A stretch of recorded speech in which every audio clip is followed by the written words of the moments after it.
Hello and welcome, all learners. This is Pallavi Gharami, and I am here to take you on a journey where we learn in details about Shakespeare's portrayal of women in his plays. For this, I have taken up the syllabus of Class 11 of West Bengal Board. They have five dramas written by Shakespeare, they are all in abridged version. We are going to take up all the major women characters from these plays, and we are going to discuss and analyze each one of them. The dramas which we are going to take up is the Comedy of Errors, then we have As You Like It, next we have Twelfth Night, then we have Othello, and then lastly Macbeth. But before going and learning about the women characters, let us know about the man himself.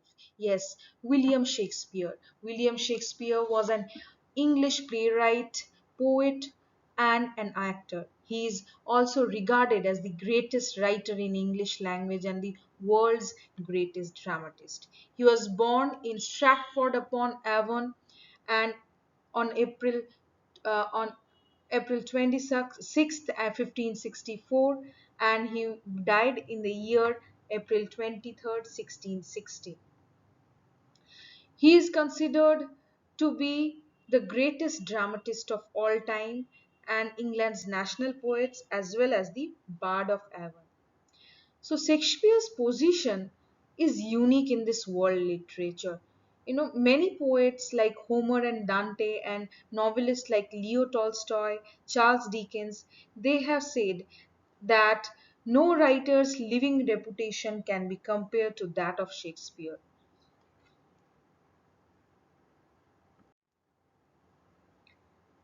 Even the prophecy of his great contemporary, the poet and dramatist Ben Jonson, said that Shakespeare was not of an age but for all time. That too has been fulfilled.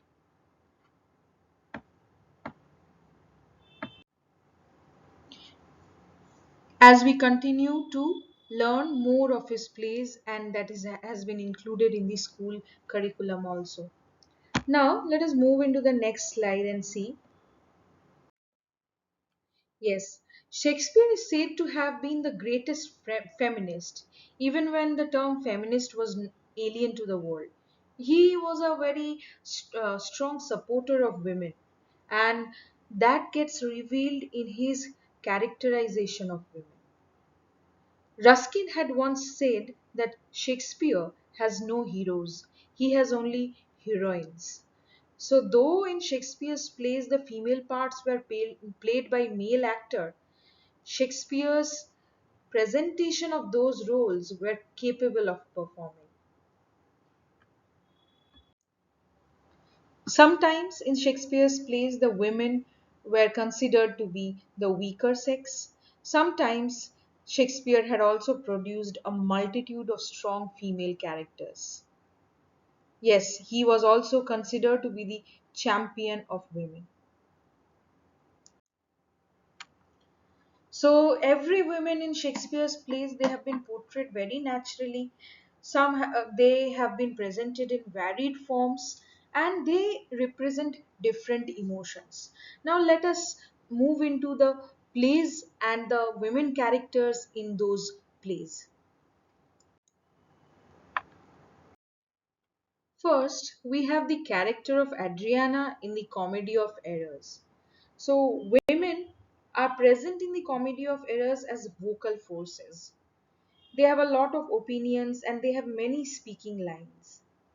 But the main reason that they are there in this play, they exist in this play, is that they talk about and react to men. So, Adriana's character, she plays the most vocal female character in this play. She is a strong woman, but she is undermined by her husband's faithlessness, and that causes self doubt to Adriana. Adriana here in this play is presented as a worrisome wife who keeps on wondering why her husband is late for dinner and what his intentions are for doing so. She also begins questioning her husband, and then she is very quick to jump to worse conclusions as possible. Many find that her worries over this simple meal is an extreme exaggeration. But yes, of course, there is a deeper meaning and a symbol behind the idea of a meal, and that of a role of a wife in the home on the meal. So the role and of the character of Adriana is not to belittle woman, but instead it is to show the experience, the power and importance of women in the domestic sphere of home. Adriana represents one of those women. Let's move further and see what we have next. Next, we have the character of Rosalind in Shakespeare's play As You Like It.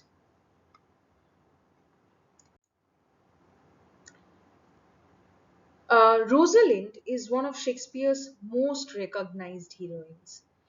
She is generally noted for her resilience, for her quick intelligence, and also her beauty. She is a vital character in the play As You Like It. Mostly, she is seen next to her beloved cousin Celia, to whom she is a faithful friend. Also, she is represented as a leader and a schemer. From the beginning of the play to the last, she stays true to her family and her friends. And no matter how dangerous the consequences are, she doesn't worry about it. So, Rosalind in the play, As You Like It, she keeps on dominating the stage. She shows her true decision making skills, which very specifically can be found in the Act 5. Act 5, where she has to present herself as Rosalind, that is her true identity, as Rosalind to her father, and to Orlando also as a Rosalind. But at the same time, change of Phoebe's opinion to marry Silvius. So she is the main character of the play who extracts the clarity of important traits in other characters. She is a young noblewoman. First of all, she has been banished from her home, and then she decides to go and live in exile. Then she disguises herself as a boy because she thinks that she is safer as a boy. And then this costume decided to stay in costume so that she can test her love. So as a lady, as a daughter, Rosalind is the ideal woman to show society. Next, we have the play Twelfth Night. In the play Twelfth Night, we have two important women characters, that is, one Olivia and the second is Viola. So, Olivia is a beautiful lady of noble birth. She lives in Illyria, and before the play begins, it is said that she has lost her brother, her guardian, and her father also died. So, this loss has made her grief stricken, and she has refused to see anyone who does not reside in her household, and has declared that she will be mourning for 7 years. So, because of her wealth and beauty, Olivia attracts various men, and Olivia also quickly falls in love with the witty Cesario, so, who is actually Viola in disguise, because Cesario is unafraid of saying what she is thinking, even though Cesario never says anything nice to Olivia. Then also she love to, falls in love. So Olivia eventually concludes that she must marry Cesario, that is once again Viola in disguise. However, the case of mistaken identity is solved during the end of the play, and finally she marries Viola's twin brother Sebastian. Next, we have Viola herself, who, as I said previously, has been disguised as Cesario. So Viola's actions produces all the momentum in the play. She is a young woman of Messalin. In the beginning, Viola is found that she is shipwrecked on the shores of Illyria, and she is separated from her twin brother. And so, again, for her safety, she chooses the name Cesario and secures a position as a page working for the Duke. So the Duke then entrusts Cesario, that is Viola in disguise, to express the Duke's love for Olivia, without knowing that Viola herself has begun to fall in love with him. When Viola hears that the Duke loves Olivia, she is heartbroken.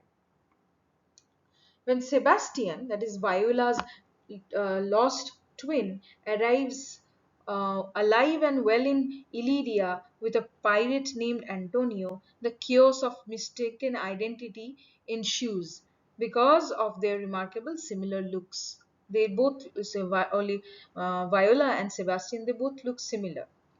And thus, in Twelfth Night, the women are all depicted to have some kind of power. They are sometimes comedic and also very emotional. Moreover, if we think deeply, we'll understand that all the female characters have been given power, whether it be over each other, whether be on the men, whether be on the servants, in case of Olivia. So the women with the power over the greatest number of people is actually Olivia, because she has numerous servants and she doesn't hesitate to give any orders to them. And the two women, Viola and Olivia, they are used mainly to add comedy through the chaos of mistaken identities. Since Olivia believes that Viola to be a man and she falls in love with Viola. So that is it. Next, we have the character of Desdemona in Othello. So Desdemona is a very beautiful character by Shakespeare. She encompasses everything a man of the time would want in a wife. She is beautiful, she is soft spoken, she is devoted to her husband. Despite being so doting, Othello cannot believe Desdemona. He doubts her, he is driven by jealousy, but Desdemona remains firm in her love for him, for Othello, throughout the play. Even as Othello is clear about clearly about to murder her, she keeps her calm. She just remains that doting wife. So Shakespeare here uses Desdemona to reveal the inherent distrust men have for women. In this context, even the most perfect woman is unable to protect themselves from the flaws of man. So a woman's fidelity is held high in regard. When Desdemona is perceived to be unfaithful, the consequences are integral in driving the action and ultimate tragedy of the play. She remains to be a silent wife who dies due to her husband's folly, husband's mistake. Ironically, even when she is killed, she does not dare to uh, do anything for the for marring the reputation of Othello. The honor of a man is far important than the life of the woman here. So, judging from the treatment and perception of women in the play, it is very clear that in the Elizabethan period, women are meant to be seen and not to be heard, and that is represented through the character of Desdemona. Now, at last, we have the play Macbeth, and the only leading woman character in this play is that of Lady Macbeth. So, Shakespeare's tragedy Macbeth was written somewhere in the 1603. As the wife of the play's tragic hero, Macbeth, Macbeth was actually a Scottish nobleman. Lady Macbeth instigates her husband into committing regicide and killing King Duncan, after which she becomes the Queen of Scotland.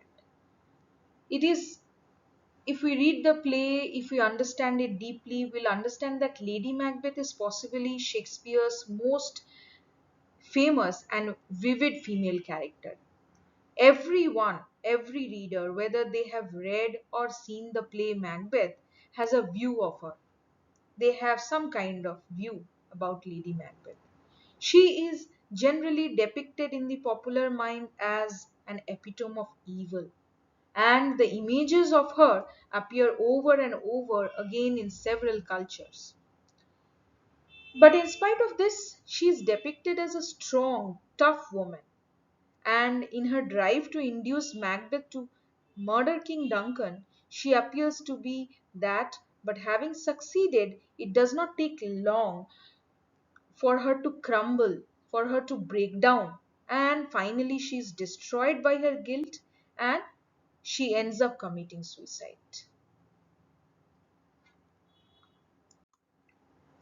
So the theme of relationship between gender and power is the key to Lady Macbeth's character actually. Her husband, that is Macbeth, implies that she is masculine. She is a masculine soul inhabiting in a female body. So which seems to link masculinity to ambition to violence.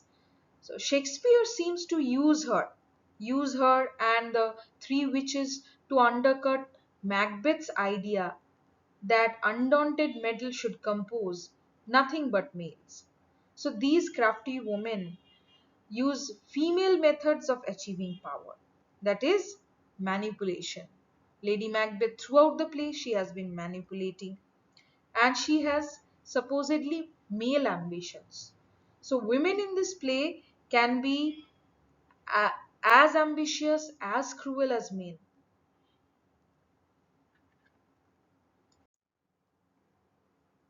So the female characters in Shakespeare's plays tell us a great deal about his view of women, their status in Shakespeare's time. Here we have in Lady Macbeth's through Lady Macbeth's character, we have that scheming femme fatale. So she keeps on manipulating Macbeth, which inevitably leads them to their deaths. Next, if we think about the women who dress like men, we have the character of Rosalind in As You Like It. We have Viola in Twelfth Night. They both dress as men. So consequently, they are able to play a more active role in the play's narrative. They are playing as men and have thus more freedom and highlight that they have this lack of social liberty for women in the Shakespearean time. Next, we also have that type of woman who is falsely accused of adultery. So, that is, for example, Desdemona. She is killed by Othello, who supposedly kills her for infidelity, and the hero falls terribly ill when she is falsely accused by Claudio. So, it seems that Shakespeare's women are judged by their sexuality even when they remain faithful to their husbands. So some feminists that this believe that this demonstrates male insecurity over female sexuality. Concludingly, it can be said that women in Shakespeare's plays are often underestimated.